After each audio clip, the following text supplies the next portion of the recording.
Now on CoastTV News. Still one lane. Road work in Rehoboth Beach overdue.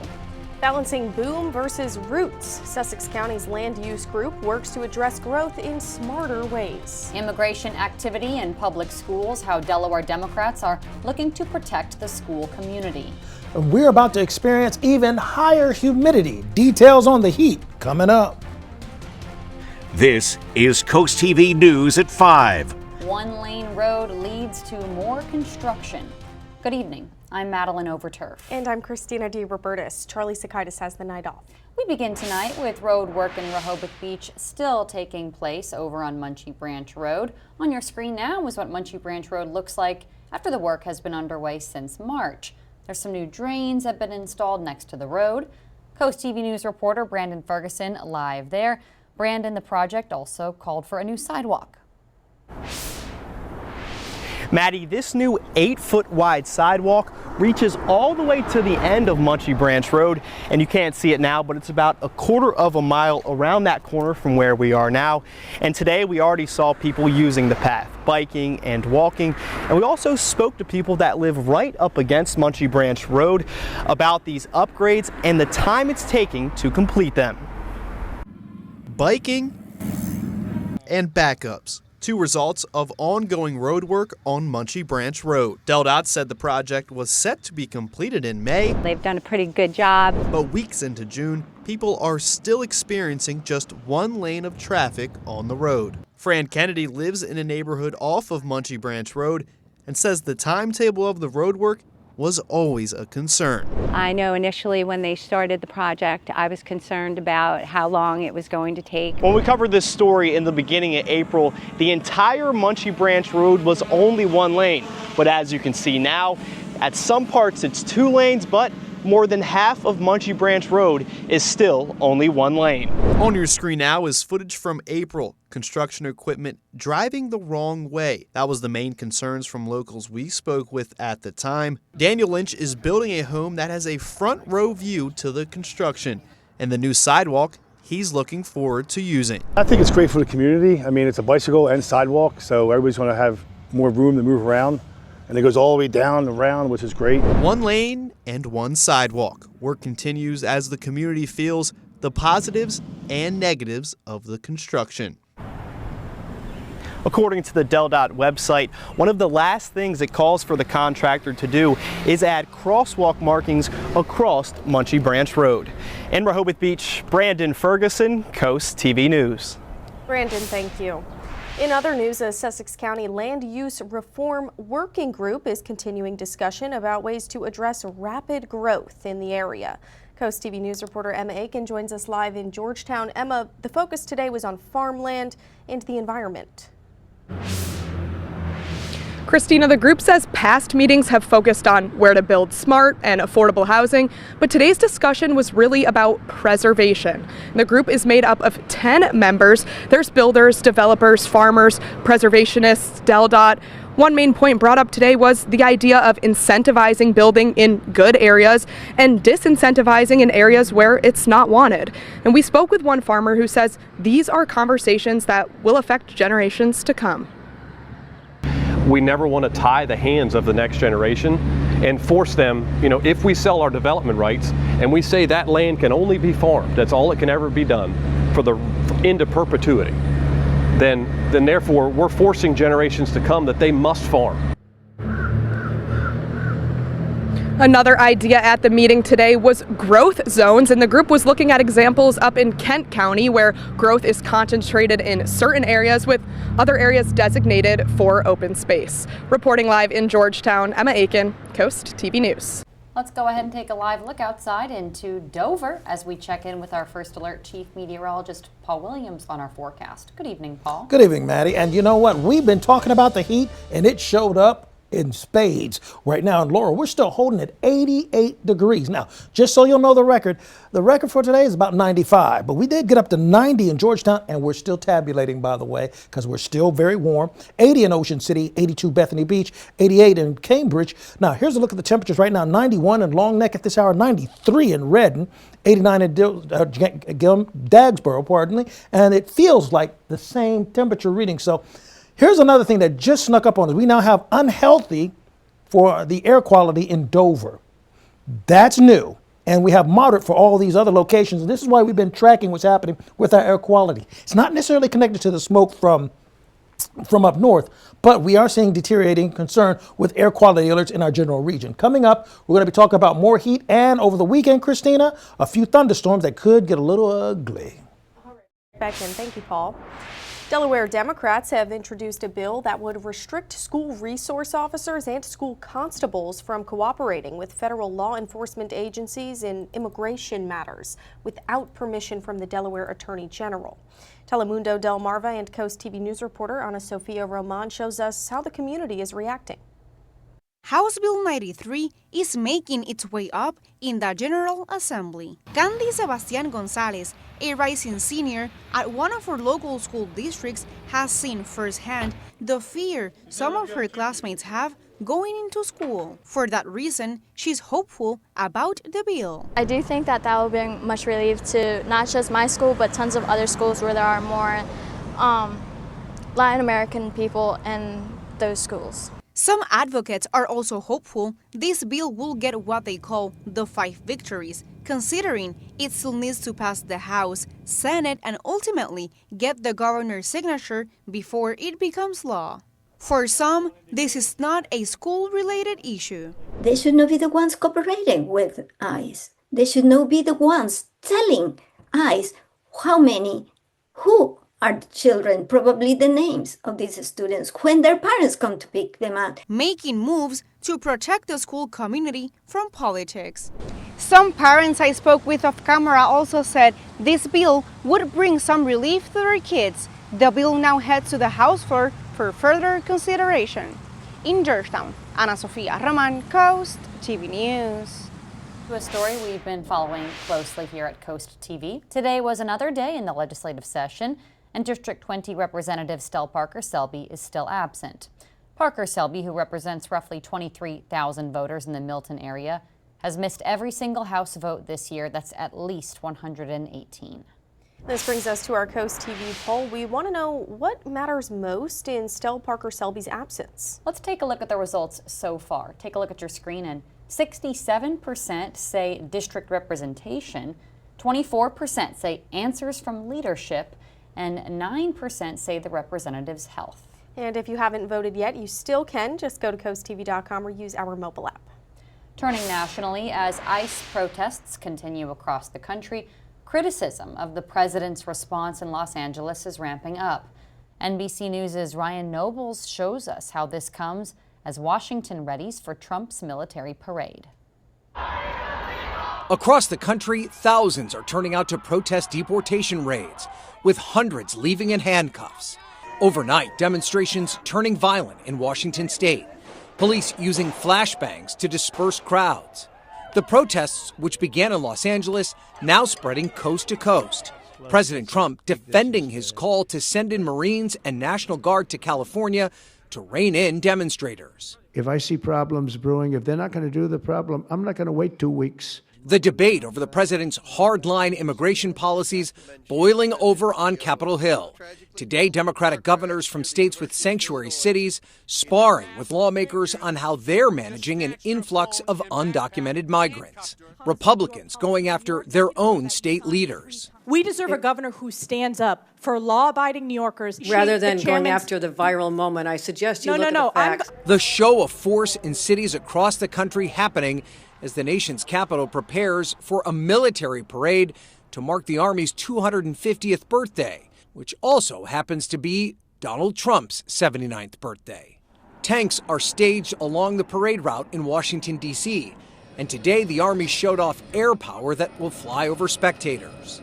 Several protests are planned throughout the area, and President Trump warned any protesters at the parade will face a, quote, very heavy force. Organizers for permitted demonstrations say they will not be intimidated. We will be permitted, we will be nonviolent, we will not be provoked, but we will be in the streets, we will be marching, and we will be heard. And even some Republicans are questioning both the optics and the price tag of this massive parade, which estimates are somewhere in the range of $45 million. Both House Speaker Mike Johnson and the Senate Majority Leader John Thune say they won't be at the parade on Saturday because they have conflicts.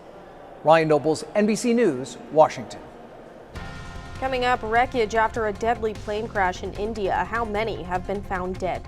And the air is about to feel a little more steamy and a little more stuffy. Your full forecast coming up. But first, turning tragedy around, how one family is honoring their son's legacy by giving back. That's up next in our Coastal Connections.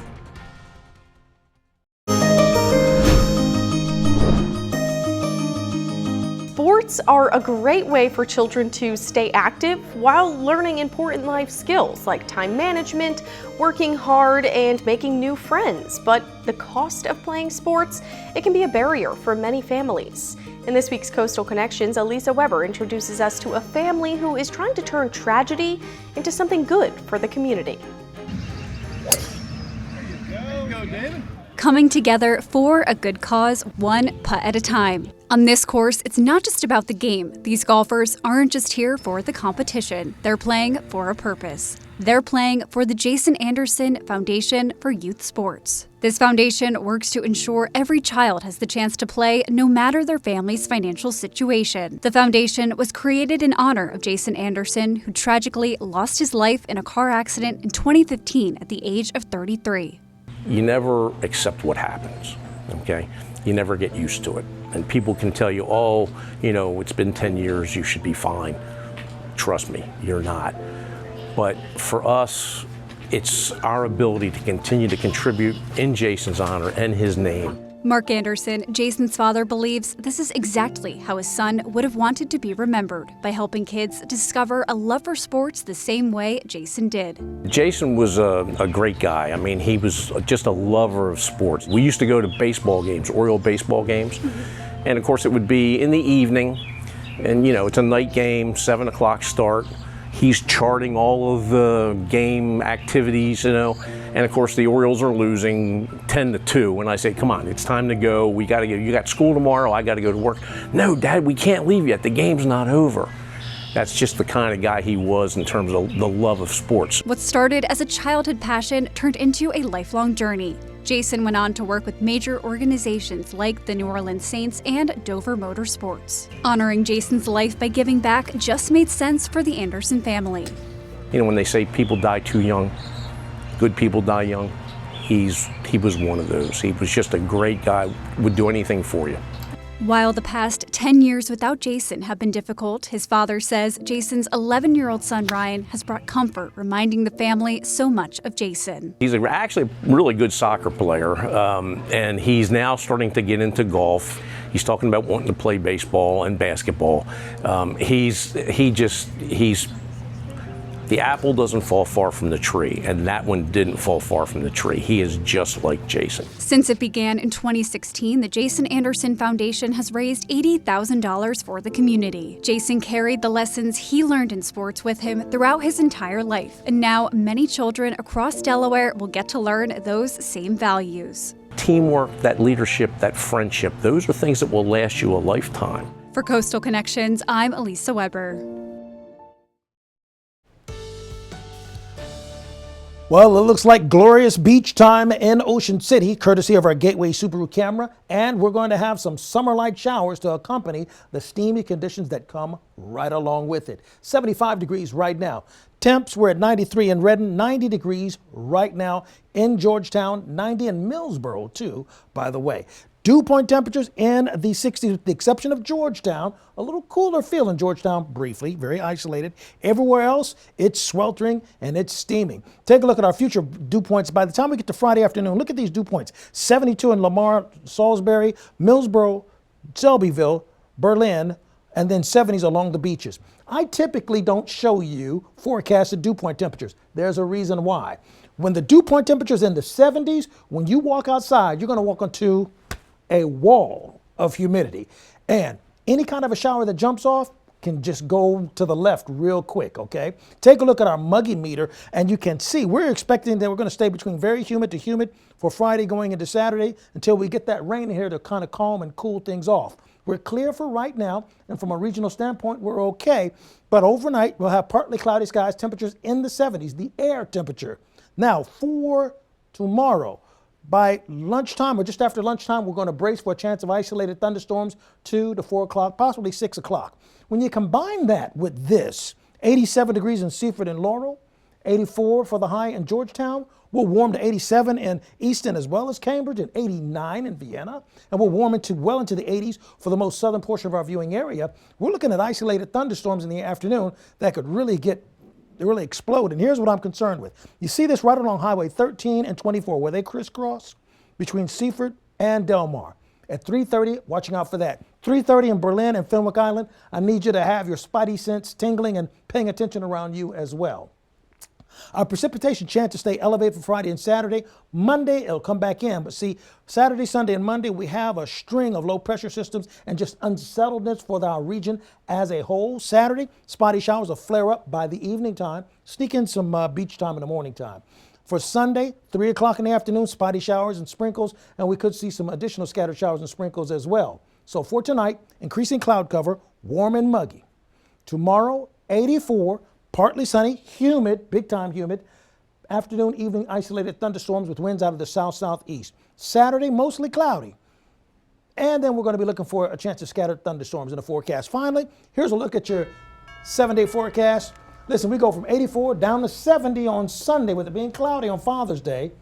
But then we start climbing right back to that near 90-degree mark by the time we get into next Thursday.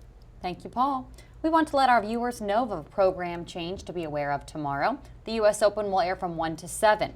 Then Wheel of Fortune begins at 7, NBC Nightly News at 7:30, so there's no Coast TV News tomorrow at 5 or 6.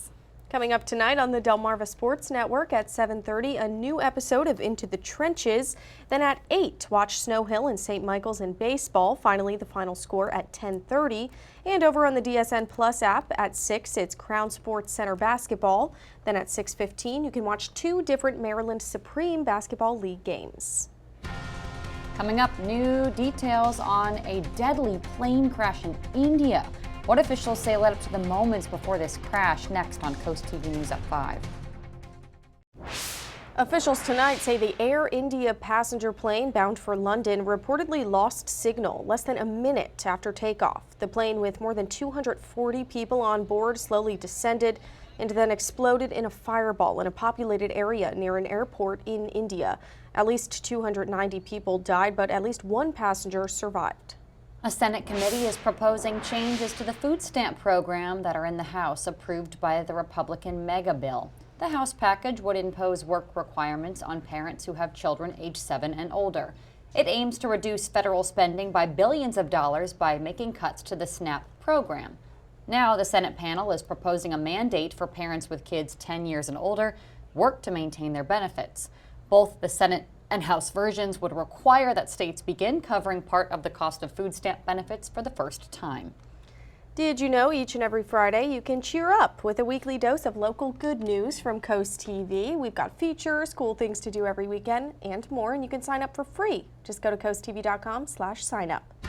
And now here's a live look outside into Ocean City. Paul Williams will have one more check on the forecast after the break.